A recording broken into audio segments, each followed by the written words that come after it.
ക്രിസ്മസും ന്യൂ ഇയറൊക്കെ കഴിഞ്ഞു പോയി. പക്ഷെ അമേരിക്കയിൽ നിന്ന് നമ്മുടെ പാർസൽ എത്താൻ ഇച്ചിരി വൈകിപ്പോയി. അമേരിക്കൻ കമ്പനിയിൽ വർക്ക് ചെയ്യുന്നതുകൊണ്ട് തന്നെ ഓണം, വിഷു, സംക്രാന്തിക്കൊന്നും നമുക്ക് അവധിയും കാര്യങ്ങളൊന്നുമില്ല. പക്ഷെ ആകെ കൂടെ കിട്ടുന്നത് ഇതുപോലെയുള്ള ക്രിസ്മസിനുള്ള ഒരു അടിപൊളി ക്രിസ്മസ് ഹാമ്പറാണ്. എന്തായാലും ഈ കൊല്ലത്തെ ഹാമ്പറിന് ഇച്ചിരി തൂക്കം കൂടുതലുണ്ട്. എന്താണ് ഉള്ളിലെന്ന് അറിയില്ല. അപ്പോൾ നമുക്ക് അൺബോക്സ് ചെയ്ത് നോക്കാം.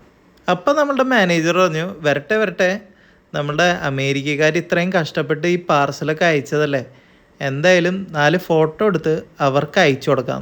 അങ്ങനെ ഫോട്ടോ സെക്ഷനും കുറച്ച് പ്രസംഗവും കാര്യങ്ങളൊക്കെ കഴിഞ്ഞതിന് ശേഷം സാധനം കയ്യിൽ കിട്ടി. അങ്ങനെ ഉള്ളിൽ എന്തായിരിക്കും എന്നുള്ള ആകാംക്ഷയിലാണ് എല്ലാവരും. അപ്പോൾ ഈ വർഷത്തെ ഹാമ്പറിന് വെയിറ്റ് കൂടാൻ കാരണക്കാരൻ ഇവനാണ്. ഈ കുപ്പി നോൺ ആൽക്കഹോളിക് വൈന്.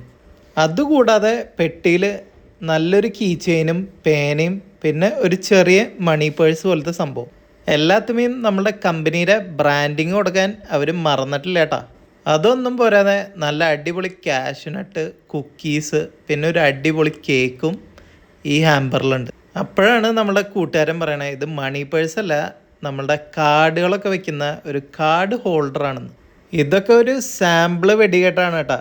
ഇനിയാണ് മെയിൻ ഐറ്റം. അമേരിക്കക്കാർ ക്രിസ്മസ് ഹാമ്പറാണെങ്കിൽ നമ്മളുടെ കമ്പനിയുടെ വക ഒരു അടിപൊളി സൗണ്ട് ബോക്സും കൂടെ. അപ്പോൾ ഈ വർഷത്തെ നിങ്ങളുടെ കമ്പനിയിലെ ആനുവൽ ഗിഫ്റ്റ് എന്താണെന്ന് കമൻറ്റ് ചെയ്യാൻ മറക്കണ്ട.